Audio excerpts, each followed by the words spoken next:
Is it really worth spending $22 million on these Chilean miners? I mean, no one... Right. I mean, did you hear anyone say, look, we've got enough miners on the planet already, we don't need another 33? No, I had nothing of the sort. Right, so no one said, look, it's not for me to tell a mining company what to do with their miners. Right, yes. And yet we hear these things all the time, don't we, about the unborn. We hear these sorts of arguments levelled against the unborn. Now, why do you think that is? Why is there that discrepancy? Why do we not hear about the Chilean miners, but we do hear it routinely about the unborn child?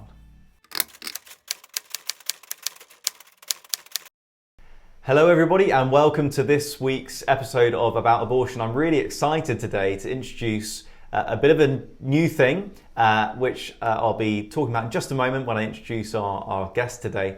But just before that, can I just encourage you, look, if you haven't done this already, please just click like on this video. Can you share it? Can you give a good review? All these things just really help to boost its prominence and sort of searchability online, which essentially means more people are going to hear the truth about one of the most important and pressing issues of our day. This is the only regular podcast about abortion in the UK.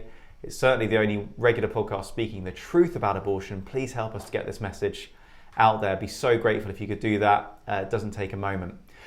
Well, let me introduce to you my guest today. I've got Dave Payne here. Dave, thank you so much for joining us. Yeah, pleasure to be here. It's great to have you. Now, Dave's a wonderful guy because he's agreed to be my guinea pig today, which is very brave of him. Foolish, perhaps.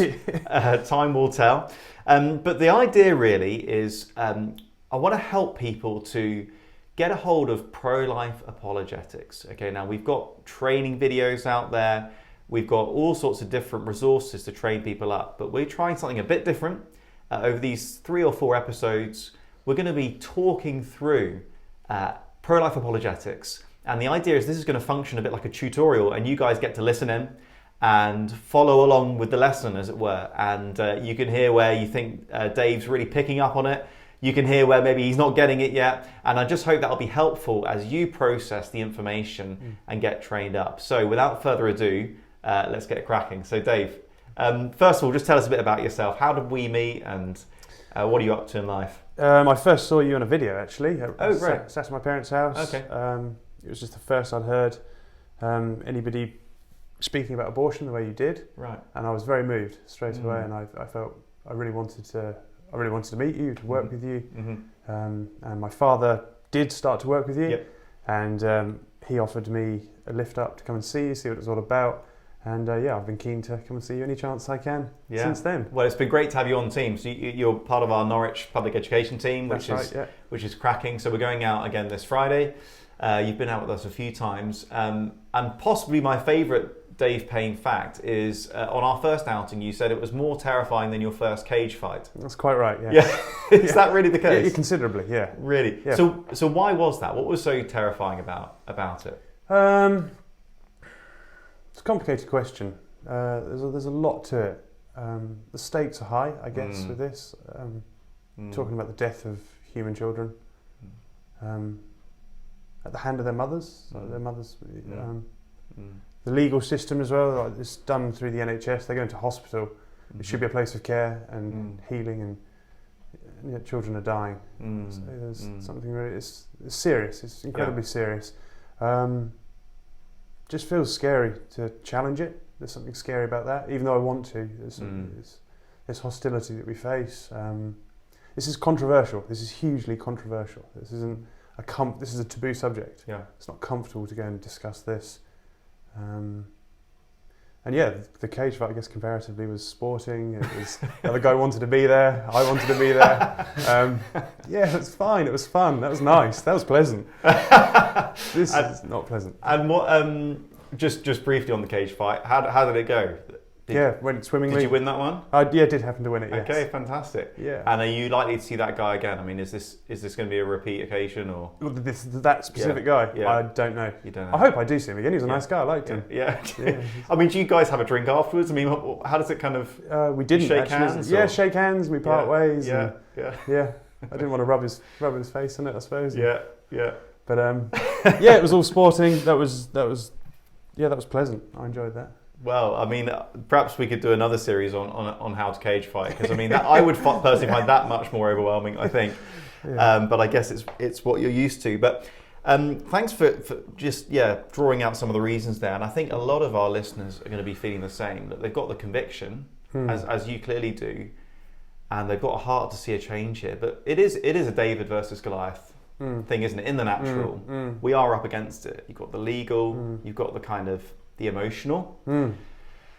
And in particular, a lot of people feel like they don't know sort of where to begin in a conversation. Quite, yeah. And they don't know how to carry on. I mean, what was what's been your experience of that? I mean, sort of before you came out with us and when you started coming out with us, how did you feel about the idea of engaging in conversation about abortion? I'm feeling increasingly confident to do so, and I think a large something that certainly cemented that confidence is having been around you and hearing you present facts. When you can logically construct an argument and you can say, for these reasons this is wrong, you're far more confident to stand. Whereas if I just stand up and say, I think this is wrong and I don't think this is okay and you're doing a bad thing, it's a rather weak argument. Right. Standing alongside you, I was pretty overwhelmed actually with the figures that you could chuck out and the number of abortions, the way they're carried out. It just, something was sort of pulled back, and the barbarism was revealed. It was barbarism. It was barbaric. It was it's ugly, very ugly, and that's given me confidence. This needs to be challenged. This needs to be awareness needs to be sort of brought to it. And well, I hope that as people listen in to this conversation we're going to have now, that it's going to be a similar experience for them. It's as if they are standing with us and listening in the way that you were listening in, and still are, and now participating in our conversations on the streets. And really, I hope that people can follow along. So we're going to be doing pro-life apologetics. Is apologetics something that you're familiar with? Have you done that before? It's a strange word. It sounds like you're going to apologise a lot. Yeah, no, it's not. What do you mean by that? Yeah, so apologetics really is making the defence. It's making the case. It's if you've got a belief about something, it's how do you actually argue that. So really, it's about making a case for something. And really, that's the essence of what we're going to be doing over these 3 or 4 episodes. Because as you say, it's one thing to stand up and say, I think this is wrong, or even just to assert this is wrong. At the end of the day, that's not going to persuade many people. But if you can show the evidence and provide the reasoning, then you can take people along with you. And in a sense, there's one particular thing I want to try and get across in this first session, okay, which I'll get to in just a moment. But first of all, Dave, do you think people out there in general see abortion as a simple issue or as a complicated issue, would you say? In general, I think probably simple initially. Just left to their own devices to think what they want to think about it. Right. The way the NHS can sell it, almost, not you pay for it, but the way the service is, it's like a service they provide. It can seem simple. It's like, do you want this? Yes or no? Right. If you don't, this is the route to take. And right. It's all fine and good.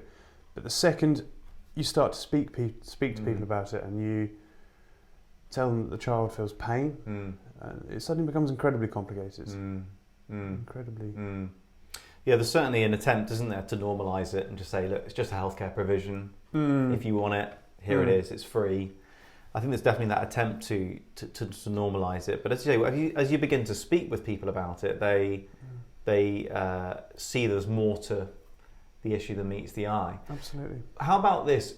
Do you think people see it as a sort of personal issue, very private, it's up to me? Or do you think people see it as a sort of an objective, universal issue? Either it's always right or it's always wrong.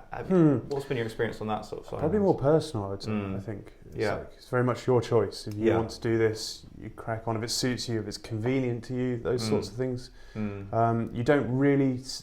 There seems to be something along the lines of, you don't have the right to stick your nose into my business. That's my business. Right. I'm allowed to go and do that. You can't really come and tell me. That's a fair I think you're right. I think people do see it as very personal, which interestingly, you wouldn't hear applied to certain other issues, would you? I mean, you don't tend to hear someone say, look, whether I beat my wife, that's personal. Yes. You know, it's nothing to do with you. Yeah, that's... Respectfully, if you don't want to beat your wife, that's your decision. It's my choice. That I want to... Yeah, that's... So it's interesting that I think our society has compartmentalised this issue into a very sort of personal camp. It's really up to me. You know, it's what's right for me. And how about for you then? Do you see this issue as a simple issue or a complicated issue? Do you see it as personal or objective? I think it's fairly simple in my mind, actually. I think this is actually very simple. It boils down to it's a human life. Right. Life's God-given. Yeah. It's sacred. We're made in the image of God. We're stamped with His image. Something we can't do. We can't create life on our own. It's a God-given thing. Life's wonderful. Life's a gift. Yeah, and I think taking life is an incredibly solemn thing. You want to be absolutely clear. I think there may be grounds for it somewhere, but that's a serious, solemn topic in and of itself. And you want to be absolutely sure that the person you're going to condemn to death, that's the right course of action. And I'm not qualified to speak about that at all. I have no, but so for me the issue's simple. This is a human life. Yeah. Yeah, you want to protect that. Yeah. And I totally agree, and I think this is the thing I'd love people to get a hold of in this episode, if nothing else. This is actually a simple issue. Now, it can feel very overwhelming, and it can feel difficult to make the case and to know where to meet someone and how do you kind of even begin this conversation. But actually, abortion is a very simple issue, morally speaking. And yet our society, when you do get to talk about it, has really complicated the issue. So, it's personal, it depends on the circumstances, it's nothing to do with you, you can't have a rule to say it's always wrong, it just depends. But actually, it's a very simple issue, morally. And so the focus of this episode, what we're going to be looking at really, is what is the case for life? Okay, so what is the basic argument to say, essentially, abortion is wrong and needs to be stopped? And so what we're going to look at is, in this episode as it were, we're going to look at the sort of the internal work we need to do as advocates. How do we need to get our own thinking straight and really clear on the case for life? So the brain, as it were, the kind of brain work. Next episode, we're going to look really at the heart. So how is our attitude in this, and how does that affect the way we converse with people? And then finally, in the third, and it might flow into a fourth as well, we're going to look at, okay, well, how then do we actually make the case? You know, what words are we using? What analogies might be helpful, and what questions in particular are useful to ask, okay? But today, really simple, we're going to establish the case for life. And just to be clear, we're not saying we're going to learn a script which we then go and proclaim. Yes. But we need to have it clear in our heads. Absolutely, yeah. And I think there's an analogy here with evangelism. We need to know the gospel first before we You can point people to Christ. Right. Absolutely, yeah. But we're not always going to evangelize in a sort of boom, boom, boom. Yeah, there's not a formula. Right. Otherwise, I'd be out there doing. Right. Yeah. Right. But we do need to be clear on what it is in our heads. So that's the aim of today. So before we dive into that, I wonder. I mean, you're what are you? 30? 29. 29. Yeah, 20s. 29. Okay. Right. So 10 years ago. Yeah. Do you remember where you were 10 years ago? Yes, I do. Yes. Yeah. Yeah. 19. 19. How about 12 years ago? 17. Do you remember where you were then? Yes, I do. Yeah. Yeah. College? School? Yeah, I was in agricultural college. Okay. Okay. Do you remember what happened that summer in Chile, 2010? Do you remember? There was a bit of a news story that went around the world. It was the miners. Okay, that was a guess. This is the only thing I've heard from Chile. But so what do you remember about that? So some guys got stuck in a cave for a period of time, and we sent some things down to them, I think, to keep them going. And then eventually some like elite rescue team went down and got them out. And they all survived. That's right. Yeah, they all survived. Yeah. All of them, which is incredible. What was it? 33, I think. The 33 miners. Yeah, right. Every single one survived. Good memory. Well done. that's So they were trapped 700 meters under the earth. Wow. They were 5 kilometers away from the nearest exit. Whoa. And basically there was a the tunnel collapsed and they were stuck. Took 17 days for first contact to be made with them, and then another 52 days until they were rescued. So they were down there, 69 days. Wow. But amazingly, each one survived. So you might have seen pictures. They actually designed this bespoke kind of capsule lift, this kind of shaft, and they lifted them up one by one in this kind of specially made capsule. The whole project cost $22 million, and an incredible international effort. And one of the interesting things about that story, I mean, wonderful good news story. Interestingly, not many people know that some came to faith whilst they were in the mine. Wow. There was a guy sharing the gospel down there. They actually sent some gospels down. They're having prayer meetings and stuff down God. there. Yeah, it's amazing actually. You don't hear so much that side of the story. But anyway, wow. One thing that was quite striking about that story is I didn't hear any detractors, right? I didn't hear anyone. Oh, nobody presenting a counter, to say, okay, I see where you're going with this. Right? Yeah. So no one said, well, hang on, guys. No. Is it really worth spending $22 million on these Chilean miners? I mean, no one... Right. I mean, did you hear anyone say, look, we've got enough miners on the planet already, we don't need another 33? No, I had nothing of the sort. Right. So no one said, look, it's not for me to tell a mining company what to do with their miners. Right. Yes. And yet we hear these things all the time, don't we? About the unborn. We hear these sorts of arguments levelled against the unborn. Now, why do you think that is? Why is there that discrepancy? Why do we not hear about the Chilean miners, but we do hear it routinely about the unborn child? I'm not entirely sure. Could it be because you haven't seen their face yet? It's possible to disassociate themselves with what they actually are. You could say, in effect, this isn't yet a human. Right. Yeah. I think that's right. I think seeing the face is a big part of it. More broadly, if I put it this way, what is it the world accepted about the Chilean miners that it doesn't accept? It accepted that they were alive. Right. That they were humans. Right. Yeah. So the issue of abortion fundamentally comes down to one thing: what is the unborn? Okay, it's a question of their humanity. Now, on the streets, and you've already had some experience with this, people want to talk about any number of other things. Yes. Right? Yes. I mean, what are the kind of things you hear people go... I've been told that because I don't have a womb, that I'm not allowed to speak on this subject. Yeah. I've been told all sorts of things. I'm told crazy. I've been told someone had a picture of a baby whale, and they're trying to confuse me with this baby whale. Yeah. Wow. People get so cross. Right. Yeah, they rage. Yeah, sure. I can see it. Yeah. Yeah. So do not want to speak about that. Right. They'll talk about anything other than that, and there's a reason for that. Because if the unborn are human, no justification for abortion is possible. If the unborn aren't human, well, you don't need a justification. It's not a problem. No, it's you just can swat a fly if you want. Exactly. It's or having a tooth out or appendix, whatever. Who cares? But if the unborn are human, it doesn't matter what. Abortion cannot be justified, and that's why those in support will talk about anything else. They'll talk about circumstances, the cost, other social issues, baby whales, poverty, right, suffering, and right. And some of these are real issues. Don't get me wrong. Absolutely. But none of them actually touches the sort of the logical and moral heart of the issue. And so the first thing we need to get in our heads and get straight in our heads as pro-life advocates, as voices for the voiceless, we need to know what the main issue is. And the main issue is, what is the unborn? And that's where we need to keep our own thinking, and also when we come to our conversations, we need to keep bringing the conversation back to, but what is the unborn? Okay? So that's the heart of the issue, and that we need to get that really clear in our heads. The humanity of the unborn child is absolutely essential. It's everything in this debate, okay? And from there, we can attack everything else, okay? So let me just take you through our basic pro-life syllogism. Okay? What's a syllogism? Sorry. A syllogism. Well, first of all, it's fun to say. Syllogism. It is fun. It sounds a bit like silage. Yeah, right. Silage. Yeah, silage is the grass. It's grass. Yeah, nice. Well, syllogism. I don't believe there's any etymological link there between silage and syllogism.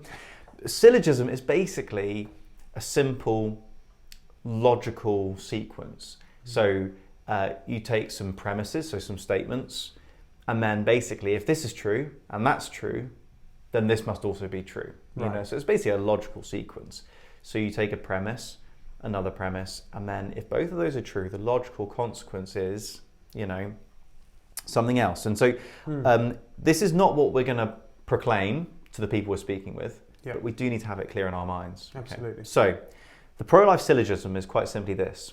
Premise number one, it is wrong to intentionally take an innocent life.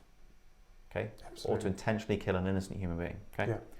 Second premise, abortion intentionally kills an innocent human being. Right. Right? So that's premise one. Premise two. And then the conclusion is therefore abortion is wrong. Yeah. Okay? So premise one, it is wrong to intentionally kill an innocent human being. Premise two, abortion intentionally kills an innocent human being. Absolutely. Therefore, this is the conclusion, therefore abortion's wrong. Can you try and say that with me?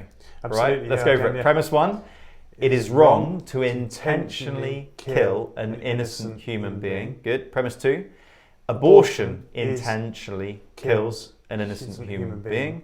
Therefore abortion is wrong. Okay, and hopefully those listening in can follow along with that. And just have that in your mind. It's a simple case for life. Okay, and that is the case for life. It's really simple.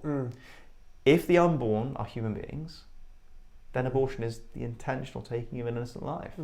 And therefore it's wrong. Okay, now just thinking through that syllogism, I mean, are you aware of the Universal Declaration of Human Rights? Have you ever come across that? Can't say that I am. No, so this is a kind of a monumental international declaration, which is quite lengthy. You know, it talks about everyone having the right to life, everyone having a right to being seen as a person with all the rights that affords within legal systems.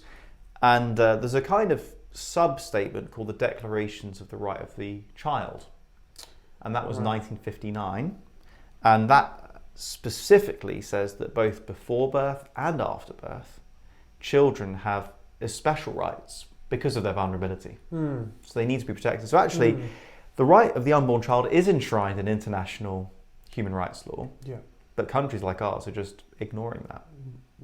Wow. And contravening that. Okay, so this is not actually a controversial statement. This is actually it's just a radical return to universal human rights. Okay, so just thinking through those premises, do you think most people out there are going to agree with premise one? It's wrong to intentionally kill an innocent human being. Yes. Right.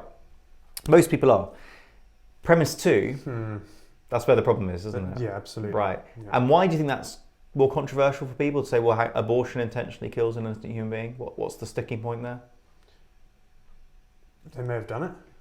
Right. Okay. So there's a Conviction, there could be a yeah. sort of personal sticking point. It takes away convenience. Right. Yeah. Okay.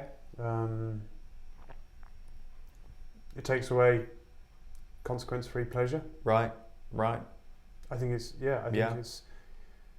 I think deceitfully it's been portrayed as a good thing. It's something that people want to defend their right to abort.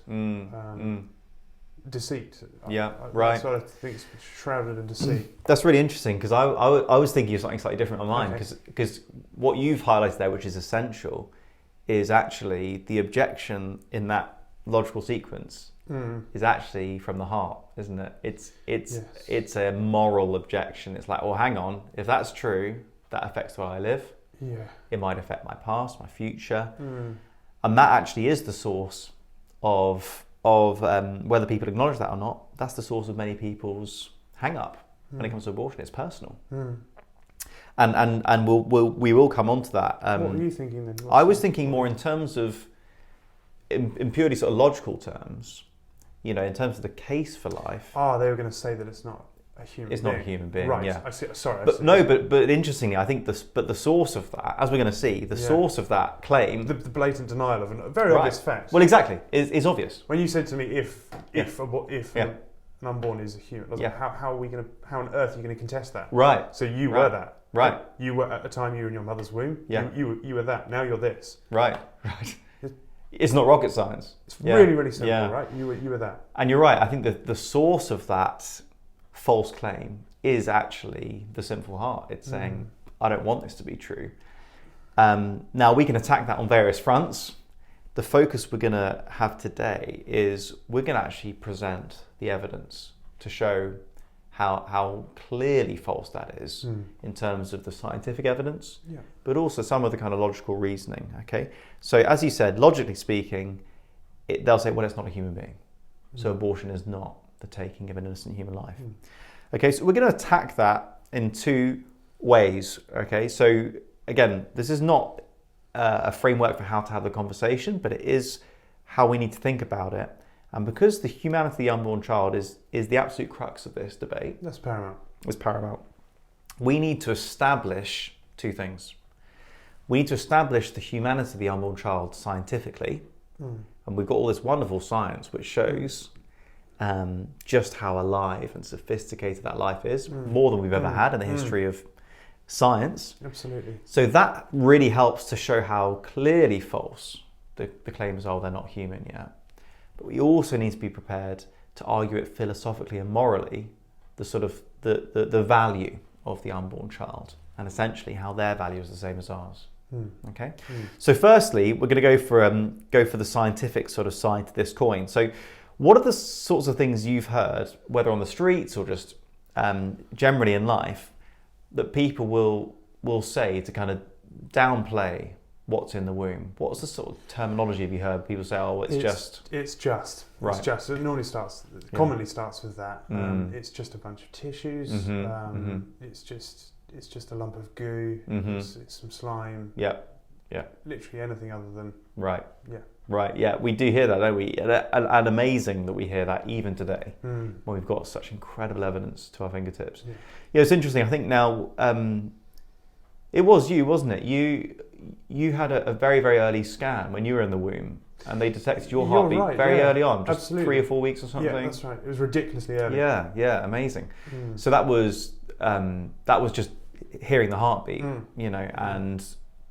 was that an actual visual scan? Do you know, perhaps that was later on? Not entirely sure. There was a suspected problem. They did some tests and they found my heartbeat incredibly early. Amazing, They thought I was ectopic. Okay. Right. Maybe that word, maybe something else. They thought I was an issue. Okay. And But they heard that heartbeat. They heard the heartbeat, and my mum said, she knew that I had a heart, and I loved her. Yeah. And, amazing. Yeah. So the facts of the matter are, the heart begins to beat at 3 weeks on one day after fertilization. So it's incredible. Incredible. And yet we still hear these things. It's just a bunch of cells. Oh, it's not a life yet. It's not really human. Or you sometimes say, well, it's just her body. It's her body. It's her choice. It's up to her what she does with her body. So this idea that it's indistinguishable from the woman. It's just a part of her. And yet we know from the science just how false all of this is. Okay. So let's just talk through three areas in particular. So first of all, this idea that it's not really a life yet. What are some of the signs that it is actually alive? Heartbeat. Right. Growth. Yep. Response. Would it respond to stuff? Yeah, response to stimuli. Yeah. Yeah, Absolutely. We've got some of our literature here. This is just this is what we use on the streets. What do you think about abortion? It just has a load of facts about prenatal development and the abortion procedures as well. And some amazing facts here. So 6 days after conception, the embryo begins the implantation process into the lining of the uterus. 3 weeks, we've got development of the brain, spinal cord. The heart is well underway. The heart begins beating at 3 weeks and 1 day. At 6 weeks, we've got brain waves detected. And there's increasing evidence about when the unborn child can begin to feel pain. Absolutely. As well. Yeah. So it's clearly alive. There's no doubt about that. It's growing. The organs are, forming. There's absolutely no doubt that it's alive. And the only two options are alive or dead. You can't be half alive. No. You're either alive or you're dead. It's clearly alive. So this whole, it's not a life yet, clearly unscientific, rubbish. Secondly, when people say, it's not human yet. What is it then? Right. And when does it become human? Right. Because human, technically, is a species. It's a species, right? So human parents conceived a human child, right? Which it always is, from the moment of conception, right? That's exactly. How can you counter that? Is there any counter? There is no counter. I think when we come onto the sort of philosophical side of the coin, I think we'll see that sometimes people don't even understand themselves the language they're trying to use. Right. Okay. So sometimes they'll say it's not a life, or it's not a human yet. And they're not actually necessarily clear in their thinking, but they're not really talking about biological life or biological species. They're trying to make more of a kind of philosophical statement. As in, it's not so conscious. Yeah, that sort of thing. So we'll come on to that in a bit, but but you know, but you can see that's already beginning to cloud the very obvious truth, right? Well, this is a human. It's a human, and it's alive, and actually, those are the fundamentals. And that should be enough, right? Whether you're conscious or whatever. If you're human and you're alive, you're a human being. You know, that's it. But you know, just to make sure the science is clear, and we live in an age that likes to think it's scientific. You know, follow the science, yes, etc. The species is clearly human, and sometimes you need to ask someone, okay, if it's not human, what species is it? Right? So it's clearly alive. It's clearly human because humans beget humans, right? That's the species. And then thirdly, this is key. Right from that moment of fertilization, what we have is genetically distinct. So the DNA is different from the mother's. So it's unique. It's unique. It's its own thing. It's its own thing. Yeah. Exactly. So when you're it's its own person. It's not a thing. I'm sorry. That's well, no, but that's you know. Yeah. But But the point it is distinct. So when your heart was beating at whatever it was, when they detected that 3-4 weeks, that heartbeat was at a different frequency from your mother's. Your blood type might be different from your mother's. Obviously, your biological sex is different from your mother's. So you're totally genetically distinct and separate. Yeah, human being. So this idea, it's just a part, it's her body, it's whatever. Well, no, just biologically speaking, that doesn't make sense. It doesn't make sense. No. What we've got here is genetically distinct. It's a different human being altogether, and so it's not a part of someone else. It actually is someone else, right? So see if we can remember those three things. So it's alive as opposed to dead. It's human as opposed to another species, and it's a genetically distinct individual. Do you reckon you can remember those? Yes, I can. Okay, far and back. I can't remember that. So it's alive. Yep. It's human. Yep. It's genetically distinct. That's it. Okay. Got alive, it. Human. Right. Genetically distinct. That's it. So those biological characteristics, and all of this is biology, and all of this is actually uncontroversial. Yeah, every medical textbook out there is going to say the same thing, whether you like it or not. The reality is, there's no question biologically it's alive, it's human, and it's genetically distinct. A whole new human being's life has begun. And from that moment, what you then get is obviously terrific development, you know, over obviously those months in the womb, but then also continuing outside the womb after birth. You know, so a huge amount happens before birth. But some people talk about the first 3 months out of the womb as the fourth trimester because the baby's still so dependent on the mother. Yes. For feeding and whatever else. And, you know, they don't suddenly get up and start walking around at birth. No. You know, they're very, very fragile. And can they not even see in colour after birth? I think that could be right. I think there's a point where they begin to see in colour. Right, yeah. I mean, certainly when they first come out, they're not focusing on things. They're looking around, they're observing light, but they can't sort of clock you with eye contact. No. I even heard they can't see further than from the mother's breast to her face. Really? That's actually the range of a newborn infant's vision. And it's blurry at that, but that's as far as they can see. So there'll be a point in time where they could see right across this room. Right. But initially they can't. How true that is, I don't know. Yeah, well, I mean, that would sort of resonate with my experience. You know, I remember with our girls when they were born, I remember seeing Isla straight away looking around everywhere, fascinated by the lights, but she clearly wasn't able to, you know, focus on. And interestingly as well, she was still clearly getting oxygen from the umbilical cord for, I don't know, a minute or two after birth. So she didn't start breathing straight away, but still getting oxygen from the umbilical cord. So that moment of birth, it's interesting. Of course, it's a hugely significant moment, but it's the same baby, and the development continues, and even the breathing apparatus doesn't change just like that. No. You know, so it's important for us to see the continuity. Yes. Before birth. Yes. After birth. Okay. So, and what about people say, okay, well, it's just a fetus or it's just an embryo.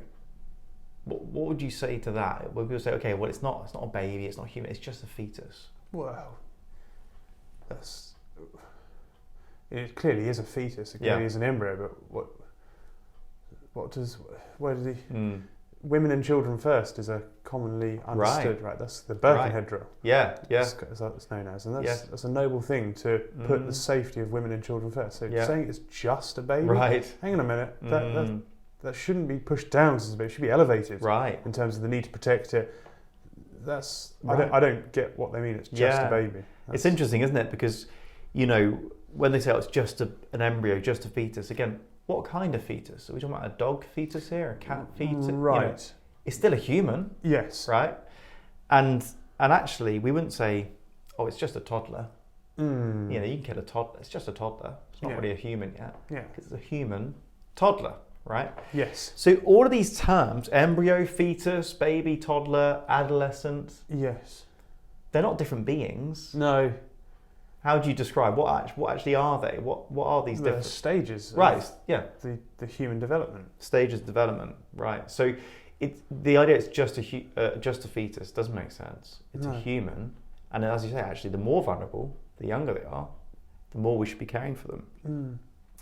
So we'll come on to in future episodes. We'll come on to talking about how we use the pictures to help establish this and provoke the conversation. And the scientific facts, videos as well, very powerful. But first of all, we just need to be really clear in our heads about the scientific case for the humanity, the unborn child. Okay, or basically, what is the unborn? It's alive, it's human. It's genetically separate. This is it. So it's an individual, and it's smaller than a newborn. It's more vulnerable. It's less developed. But it's still a human being. Okay, so and all of that, if anyone wants to argue any of that, just say, look, go and find any accredited medical textbook that disagrees. This is just the facts. Okay. Yeah. So that's the sort of scientific side of the coin, and actually, it's pretty straightforward. And if people are even vaguely honest with you, they have to admit everything you're saying there. That's solid as well. Yeah. That's just a good place to build from. Yeah, exactly. So it's good to establish that first, get the facts straight. Okay. Yeah. But now we need to move on to the more sort of philosophical side of things. Okay. And I think this is actually really where the sticking point is. Righto. If people are being honest. Okay. So do you remember we talked about how people sometimes say, well, it's not a human yet, but they may not quite mean technically. They're not claiming it's a different species. Not saying it's a rhinoceros. No, that's right. Right. That's not actually what they're claiming. What do you think they really mean by that when they say it's not human or it's not a life yet? Oh yeah, but I mean it's not independent. Yeah, it could be that. Could be that. As in it's not walking around breathing, putting food in its own mouth. Right, exactly. So I think what you've got here is what they're really trying to say is it doesn't have the same value as you or me. Even if technically, and sometimes people say this back to me on the streets or wherever, they say, okay, biologically, yeah, sure, it's human technically. But what I mean is it's not alive yet. And then you say, okay, well, it's clearly alive. And they say, okay, fine, technically, biologically, it's alive yet. What I mean is it's not really a person yet. So what's going on here is they're saying it doesn't have the same value. It doesn't matter in the same way that you and I matter. And the reason they'll give for that, when pushed, is, as you say, it'll be down to some kind of function. Well, they're not conscious yet. Or, okay, but they're not able to relate yet, or they have no memory, or they're not self-aware, or they're not independent. So what they do is they take these functions of what it means to be a normally developing sort of child or adult or a developed human being, and say because the unborn child doesn't have that yet, they don't have the same value. Right. Does that make sense? That's how they define life and value. Is the value of life is to possess those. That's right. That's right. So that's dangerous. It's very dangerous, isn't it? If you were to fall over and bump your head, suffer brain damage, you were to lose some of your cognitive function. Right. What then? Can I chuck you on a landfill site? Well, this is Can I dispatch you? This is where it leads, and that's what we're going to be able to help people to see when we get to sort of episode 3 is exactly that kind of reasoning which can help people to see the ramifications of what they're and they won't have thought that through necessarily, because actually if our value is down to certain functions, we're all on death row. It's just about how close to the end you are. Close you can go, yeah. Right? Because if it's down to my cognitive function. It's going to deteriorate. Right. That's going to happen. Yeah. Alzheimer's, go into a coma, dementia, whatever. Does your value sometimes evaporate? Yeah. Are you worth less? Right. But this is how, and this is where it's even bigger than abortion. Our society has long lost a grip, is losing a grip on what makes us valuable. And if we put it down to a certain function or another, it's incredibly dangerous. I mean, it's already wreaking havoc, but it can get even worse than this. So this is the kind of strategy of the pro-abortion kind of lobby. Okay, so firstly, they'll try and ignore the baby entirely if they can. Right. Abortion is just healthcare. Yes. Just a woman's choice. Yeah. So pretend the baby's not there. When that doesn't work, they'll try and downplay that life in the womb. It's the sophistication. Oh, it's just a bunch of cells. There's nothing there. But then when that fails, because the science is so clear, the next strategy is to despise the unborn child because of essentially how young they are and how small they are and how unable they are to do things. Because of course we wouldn't say these things are the minors, would we? The Chilean minors. No. Well, they don't count because, they're underground. They're inconvenient. Right. It's going to cost us a lot to get them out. Because the world afforded humanity, and if you want to use the term personhood, yes, to those, but they won't to the unborn child. Okay. So what they're really trying to say when they use words that sound biological, like human or life, often they're actually making a philosophical point or a moral point to say they don't really matter yet because of certain functions. Okay. Now we're going to revisit that in more detail, but let's just do a bit of work on that now. What is it that actually makes us valuable as human beings? Why is human rights a thing? We're certainly set apart from all other life forms on Earth. That seems clear to me. I mentioned earlier that I said we were made in the image of God, created by God. I mean, that may not be everyone's opinion, but even if you don't believe that, however you think that we came to be here, there's clearly a margin between us and any other fauna or whatever living thing on Earth. We're set apart. Absolutely. And that, interestingly, just as a historical point, that is the foundation of human rights. So sometimes that's explicit, like in the American Constitution. It talks about all human beings being endowed with dignity by their creator. Right. So that's their value, is that they have these inalienable rights because they've been granted them by their creator. So sometimes that's explicit, but just as a historical fact, the only reason there is such a thing as the concept of human rights, like right to life, is because of this Judeo-Christian concept of the image of God. So whether people are Christians or not, that's just a fact. Human rights didn't just, it's not a given, actually. You look at ancient Greek or Roman cultures, they don't care about human rights. No. It's about the advancement of, the Roman Empire, and actually the idea of slaves or women or foreigners having the same rights, or babies, children. Yeah. This is going to a very dangerous place as well. Right. There was something in Roman law, I think it's like, I always remember, it reminds me of the word partridge. Right. It's like patridja or something. Okay. And it basically meant that the man is the authority of the household. Yeah. So everything else in the household is subject to him, beneath him. He merely has to want to get rid of something, and he's legally allowed to. It's his wife, his children, just anything in that, his slaves. He can do what he wants with it. Yeah. And I think it was in play for about 1,000 years. How dark is that? How scary is that? Yeah. Well, this is the thing. In so many cultures, human beings have been commodities. Something you can buy and sell, something you can kill, and that is actually outside of a Judeo-Christian or sort of post-Judeo-Christian, where the effects are still rumbling on. Outside of that world, there actually is no such thing as human rights. That's the harsh reality. Now, people are unaware of that, but that's just a historical fact. That this is where the notion of human rights came from. Okay, but whether or not people understand or ascribe to the idea of the image of God, fundamentally, if human beings have value, if the right to life exists, then it's so simple. If the unborn are human beings, shouldn't they get a right to life?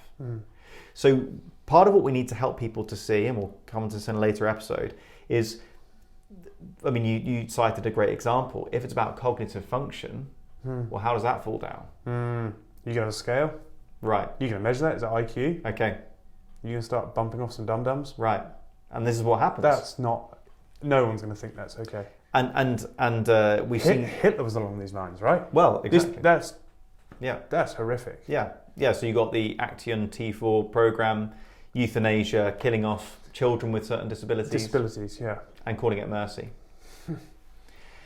Killing off certain ethnicities, of course. And yet, this is what humanity does again and again when we say value isn't just intrinsic. It's not just because you're a human being. Intrinsic, sorry, what does it Intrinsic, mean? So just inherent, like, because you're a human being, you have value. Right. End of story. Right, and it's not... You don't have to earn it by being of certain IQ or skin colour or whatever. Yeah. It's just intrinsic. You can't get it out of you. It's just there. Okay, yeah. And that's... And really, humanity, when it comes to human rights, we face a choice of just two options. Either human beings are intrinsically valuable, which means all of them are valuable, regardless of function, regardless of what they bring to the table. Either they're totally and intrinsically valuable, or they have no intrinsic value, only what they can bring to the table. Only if we happen to like the way they look, what they can do, whether they fit the picture, whether they are contributing to our economy. They're valuable to you, yeah. So it's harsh, but those are the only two options. That's the stark reality. There's no grey area. There's no grey area. Either it's intrinsic value, and we're all the same, or no intrinsic value, or it just comes down to a function. Yeah. So what actually is valued are the qualities. Okay, so for example, in certain cultures, if you were white-skinned, then you have value. If you're black-skinned, less value. You're more like property. Because human beings weren't deemed to be intrinsically valuable, but actually it was all about the functions or the characteristics, some of the details of the way they look, what they're able to do. In Indian culture, there's the whole thing, if you have a daughter, you need to pay for her to be married. If you have a son, you're going to... Right. So the financial value on the gender. Yeah, and hence you get gendercide, you get gender abortion. Targeting. Yeah. So the moment a monetary value can be placed on a human being, the intrinsic value's gone out the window. The moment you say certain people get to live and others have to die, intrinsic value's gone out the window. So it really is an incredibly simple but profound decision that's faced here. Do all human beings, no matter how small, no matter how young, no matter how underdeveloped, do all human beings have value? Or actually do none? And it's just about what you can give me, and that's what I value. If you suit my worldview, if you suit my economic needs. You can lose that as well. Exactly. In that idea. Today I'm valuable to you. Tomorrow I trip over and break my leg. Right. Like a racehorse, it's just like you. Right. Yeah. Exactly. Bosh. Exactly. And that's what we see, for example, in Greco-Roman culture. If a baby was born, looked a bit weak, not going to grow up to be a great soldier, leave him out on the hillside. It sounds shocking, but it's exactly what we're doing today. It's a small step, but yeah. It's just a number of steps down the line, I guess. Like so it's post-birth. Yeah. We're not really doing it post-birth yet. Places in America, I've heard are. Already are, yeah. Canada, partial birth abortion. There are serious philosophers out there in the world who are very well read, very well respected, who literally argue for post-birth abortion, infanticide, exactly along these lines, that they don't count as persons yet because they can't do X, Y, or Z. So this is the stark decision. But for our purposes here, we just need to get our thinking really straight before we can get into a good pro-life conversation, the basic case for life. Okay, so let's just, as we finish up, let's just rehearse that. Premise one, it's wrong to intentionally kill an innocent human being. Premise two, abortion intentionally kills an innocent human being. Therefore, abortion is wrong. That's it, that's the conclusion. Okay, so that's a syllogism. We've looked at defending that because it's point two that's controversial there. It's the abortion intentionally. That's what this is, yeah. Okay, that's where the debate's going to be focused, because people are going to deny the most important thing, the humanity of the unborn child. We've looked at that scientifically, really clear case, but also philosophically. Okay, they deserve the same protections and rights to life as all of us, Yes. regardless of function. Yes. Regardless of race, regardless of gender, Exactly. right? They're human. They're Exactly, that's it. begat by humans, as you said. They're the father and mother. Yeah. Exactly, so it's simple. So if they're human and they're alive, they deserve rights just like the rest of us, regardless of function. Okay. So coming back to it all, where we start from the beginning, is this a complex issue or is it a simple issue? Simple issue. It's a simple issue. Morally, it's simple. Next week, we're going to look at how emotionally it can be very complicated. Okay? Yes. Okay, we're not saying it's a walk in the park out there, but we need to be clear morally and logically. This is a really simple issue. And I think that's part of empowering people to engage in this great battle. Yes. Knowing confidently that what we're standing for is backed up by science, by logic, by good conscience. History's on our side. We don't need to be overwhelmed by the case itself. But next week, we're going to talk a little bit more about how we can deal with the people standing in front of us. Right. I Dave. think that'll be useful. Yeah, well, I'm looking forward to it already. Looking forward to that, yeah. Dave, thanks so much for joining us. Thanks, and look forward to having you next week. Yep. See you soon. Thank you.